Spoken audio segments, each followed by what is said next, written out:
Hi friends, Assalamu alaikum. Welcome to Desina channel. எல்லாரும் எப்படி இருக்கீங்க ஃப்ரெண்ட்ஸ்? நல்லா இருக்கீங்களா? இன்னைக்கு வந்து மாடி க்ளீன் பண்ணலான்னு மாடிக்கு வந்தாச்சு. ஒரு வாளியில் வந்து பச்சை மிளகாய் செடி வச்சுருந்தேன். அந்த வாளி வந்து பார்த்திங்கன்னா அடித்த வெயிலுக்கு ரொம்ப இத்து போயிடுச்சு. இத்து போய் உடஞ்சே போயிடுச்சு. இந்த செடி வைக்கிற பேக் வாங்கியிருந்தோம் இல்லையா, அதில் சரி மாற்றி வச்சிடலாம் அப்படின்னு சொல்லிட்டு ரெடி பண்ணியிருக்கேன். மண்ணும் சாணி குப்பையும் சேர்த்து ஒன்றா மிக்ஸ் பண்ணி வச்சாச்சு. இதில் வந்து தேங்காய் நார் அடியில் சேர்த்துக்கலாம். இப்போ இந்த நார் சேர்த்துட்டு நம்ம ஒன்றா நல்லா மிக்ஸ் பண்ணி வச்சுருக்க மண்ணையும் சேர்த்துக்கலாம். இதில் வந்து சாணி குப்பையும் சேர்த்துட்டு சும்மா நம்ம தோட்டத்தில் இருக்க மண் தான் சேர்த்துருக்கேன். தேங்காய் நார் அடியில் சேர்த்துட்டு இப்போ இந்த மண்ணையும் சேர்த்துக்கலாம். இந்த பேகு பார்த்திங்கன்னா 2 வாளி நிறையா மண் தேவைப்படுது. இதுக்கு நல்ல பெரிய பேகாக தான் இருக்குது. நம்ம பெரிய செடி கூட இதில் நல்லா தாராளமாக வைக்கலாம். இப்போ இந்த வாளியிலேருந்து இந்த வேரோடு எடுத்து நம்ம ஈஸியாக வரும். தண்ணி கொஞ்சம் சேர்த்துட்டு நம்ம வந்து கொஞ்சம் நேரம் ஊற வச்சுட்டு எடுத்தோம்னா ஈஸியாக வந்துடும். இப்போ இதில் முட்டைத்தோல், வெங்காயத்தோல், பூண்டு தோல்லாம் சேர்த்து நான் வச்சுருந்தேன். அதை வந்து இது கூட கொஞ்சம் சேர்த்துக்கலாம். அது கூடவே நம்ம வந்து டீத்தூள் தண்ணி, அப்புறம் மாவு கழுவுற தண்ணி எல்லாமே சேர்த்து ஒரு வாளியில் சேர்த்து வச்சுருப்பேன் செடிங்களுக்கு ஊற்றுறதுக்கு. அதுவும் கொஞ்சம் சேர்த்துட்டு மேலே மண் சேர்த்துக்கலாம்.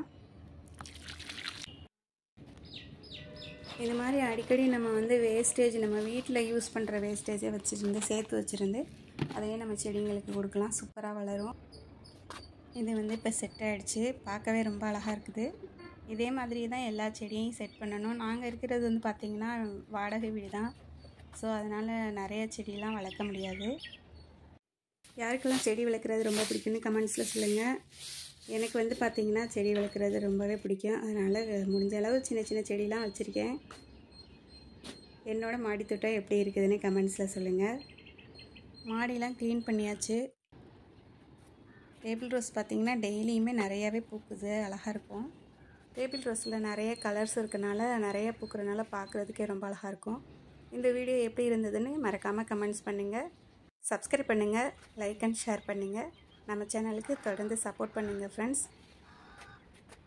கருவேப்பிலை கன்று சூப்பராக வந்திருக்கு. அல்ஹம்துலில்லாஹ். பச்சை மிளகாய் வந்து பார்த்திங்கன்னா கார சட்னி அரைக்கலான்னு பழுக்க விட்டுருந்தேன். சூப்பராக பழுத்திருக்கு. கலர்ஃபுல்லாக இருக்குது பார்க்குறதுக்கே. கார சட்னி வந்து இதில் செம்ம டேஸ்ட்டாக இருக்கும். இதோட ரெசிபியை நெக்ஸ்ட் வீடியோவில் போடுறேன். தொடர்ந்து நம்ம சேனலுக்கு சப்போர்ட் பண்ணுங்கள் ஃப்ரெண்ட்ஸ். என்னோடய வீடியோவை தொடர்ந்து பார்க்குற எல்லா ஃப்ரெண்ட்ஸுக்கும் ரொம்ப ரொம்ப நன்றி. நம்ம சேனல் மேலும் வளர்கிறதுக்கு நீங்கள் தான் சப்போர்ட் பண்ணணும். ஓகே ஃப்ரெண்ட்ஸ், இதுதான் என்னோடய மாடி தோட்டம். பிடிச்சிருந்தால் லைக் பண்ணுங்கள், ஷேர் பண்ணுங்கள். தேங்க்யூ.